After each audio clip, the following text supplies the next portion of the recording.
ಸವಣೂರು ಕಳಸೂರ ಗ್ರಾಮದ ಶ್ರೀ ಎಸ್.ಎಚ್. ಪಾಟೀಲ ಸರ್ಕಾರಿ ಪ್ರೌಢಶಾಲೆಯ ಹಿರಿಯ ವಿದ್ಯಾರ್ಥಿಗಳ ಸಂಘದ ವತಿಯಿಂದ ಶಾಲೆಯ ರಜತ ಮಹೋತ್ಸವವನ್ನ ಸಂಭ್ರಮದಿಂದ ಆಚರಿಸಲಾಯಿತು.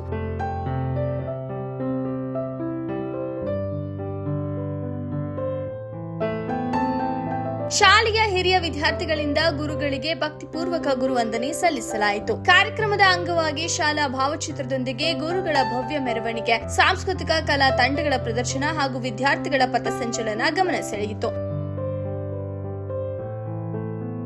ನಂತರ ಮಾತನಾಡಿದ ಮಂಜುನಾಥ ಕುನ್ನೂರ ಅವರು ಶಾಲೆಯ ಬೆಳವಣಿಗೆ, ಶಿಕ್ಷಕರ ಸೇವಾ ಭಾವನೆ ಹಾಗೂ ಹಿರಿಯ ವಿದ್ಯಾರ್ಥಿಗಳ ಸಂಘದ ಸಮಾಜಮುಖಿ ಕಾರ್ಯಗಳನ್ನು ಶ್ಲಾಘಿಸಿದರು. ಈ ಶಾಲೆಯು ಪ್ರೌಢ ಶಿಕ್ಷಣದಿಂದ ಪದವಿ, ಕಾಲೇಜು ಮಟ್ಟಕ್ಕೆ ಅಭಿವೃದ್ಧಿಯಾಗುವ ಸಾಮರ್ಥ್ಯ ಹೊಂದಿದೆ ಎಂದು ಅಭಿಪ್ರಾಯಪಟ್ಟರು.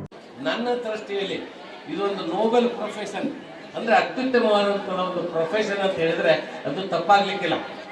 ಅಂದ್ರೆ ಶಿಕ್ಷಕರು ತಮ್ಮ ಜೀವನದಕ್ಕೂ ಕೂಡ ತ್ಯಾಗ ಮಾಡಿ ಅವರು ಯಾವುದನ್ನು ಅಪೇಕ್ಷೆ ಮಾಡಿದಂಗ ತಮ್ಮ ವೃತ್ತಿಯನ್ನು ಆಯಾ ಗ್ರಾಮಗಳಲ್ಲಿ, ಆಯಾ ಊರುಗಳಲ್ಲಿ ಮಾಡಿ ಅವ್ರು ಏನು ಒಂದು ದಾನವನ್ನ ನೀರು ಇವತ್ತ ದಾನ ಎರೆದಿರ್ತಾರ, ಅದು ಏನಾಗ್ತದೆ ಅಂದ್ರೆ ನಿಮ್ಮೆಲ್ಲ ಮಕ್ಕಳು ಕೂಡ ಭವಿಷ್ಯದಲ್ಲಿ ಉತ್ತಮ ಮಕ್ಕಳಾಗ್ತಾರೆ, ಉತ್ತಮ ವಿದ್ಯಾರ್ಥಿಗಳಾಗ್ತಾರೆ. ಈ ಸಂದರ್ಭದಲ್ಲಿ ಶಾಲೆಯ ಶಿಕ್ಷಕರು, ನಿವೃತ್ತ ಶಿಕ್ಷಕರು, ಹಿರಿಯ ವಿದ್ಯಾರ್ಥಿಗಳು, ಪಾಲಕರು ಹಾಗೂ ಗ್ರಾಮಸ್ಥರು ಇತರರು ಇದ್ದರು. ವರದಿ ಸೋಮಶೇಖರ್ ಲಮಾಣಿ. ಇವತ್ತು ನಾವು ಗ್ರಾಮೀಣ ಪ್ರದೇಶದಲ್ಲಿರ್ತಕ್ಕಂಥವ್ರು, ಭಾರತ ದೇಶದಲ್ಲಿ ಕೃಷಿಕರು ಇವತ್ತ ಹೆಚ್ಚು ಇರತಕ್ಕಂತಹ ಈ ದೇಶದಲ್ಲಿ ಅವರ ಮಕ್ಕಳು ಇವತ್ತು ವಿದ್ಯಾವಂತರಾದ್ರೆ ನಿಜಕ್ಕೂ ಕೂಡ ಅದಕ್ಕಿಂತ ಹೆಚ್ಚಿನ ಸಂತೋಷ ಯಾವುದೂ ಅಲ್ಲ ಅಂತಕ್ಕಂಥ ಮಾತನ್ನು ಹೇಳಿದ್ರೆ ಅದು ತಪ್ಪಾಗ್ಲಿಕ್ಕಿಲ್ಲ. ಆ ರೀತಿಯಿಂದ ಇವತ್ತು ಗ್ರಾಮೀಣ ಭಾಗದಲ್ಲಿರ್ತಕ್ಕಂತಹ ವಿದ್ಯಾರ್ಥಿಗಳು ಬಹುಶಃ ಅವರು ಆಸ್ತಿಗಳನ್ನ ಮಾಡುವುದರ ಬದಲಾಗಿ ಮಕ್ಕಳನ್ನ ಆಸ್ತಿ ಮಾಡಬೇಕು ಅಂತಕ್ಕಂಥ ಒಂದು ವಿನಂತಿಯನ್ನು ನಾನು ಮಾಡ್ಕೋತೇನೆ. ಅದು ನಿಮ್ಮ ಸೌಭಾಗ್ಯ. ಬಹುಶಃ ನೀವು ಜೀವನದಕ್ಕೂ ಕೂಡ ನೀವು ಎಷ್ಟೊಂದು ದುಡಿದು ಸಂಪಾದನೆ ಮಾಡಿದರೂ ಕೂಡ ಅದರಲ್ಲಿ ಶ್ರೀಮಂತಿಕೆಯನ್ನು ಮಾಡ್ಲಿಕ್ಕೆ ಆಗುದಿಲ್ಲ, ಆನಂದವನ್ನು ಪಡೀಲಿಕ್ಕೆ ಆಗುದಿಲ್ಲ.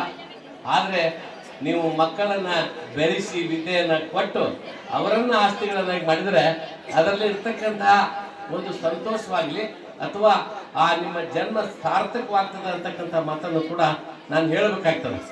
ಇವತ್ತು ನನಗೆ ನಮ್ಮ ಹಾವೇರಿಯ ಜಿಲ್ಲಾಧಿಕಾರಿಗಳು, ಬಹುಶಃ ಅವ್ರನ್ನೂ ಕೂಡ ನೀವು ಈ ಕಾರ್ಯಕ್ರಮಕ್ಕೆ ದಾನಣ್ಣವ್ರ ವಿಜಯ ಮಾಂತೇಶ್ ಅವರಿಗೆ ಬರಮಾಡಿಕೊಂಡಿದ್ದೀರಿ.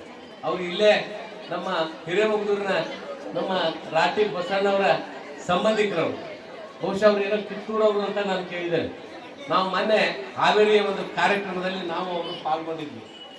ಆ ಕಾರ್ಯಕ್ರಮದಾಗ ನಾನು ಏನು ಜಿಲ್ಲಾಧಿಕಾರಿಗಳು ಇಷ್ಟೊಂದು ಆಸಕ್ತಿ ವಹಿಸಿ ಈ ಕಾರ್ಯಕ್ರಮ ಮಾಡ್ತಾ ಇದ್ದಾರಲ್ಲ ಅಂತ ನಾನು ಕೇಳಿದಾಗ ನನಗೆ ಗೊತ್ತಾಯಿತು, ಅವರು ಹುಕ್ಕೇರಿ ಮಠದಲ್ಲಿ ಇದ್ದು ಹುಕ್ಕೇರಿ ಮಠದ ಶಾಲೆಯಲ್ಲಿ ಕಲಿತಂತ ಮಹಾ ಸಂತೋಷವಾಯಿತು ಅಂತಕ್ಕಂಥದ್ದನ್ನು ಹೇಳಬೇಕಾಗ್ತದೆ.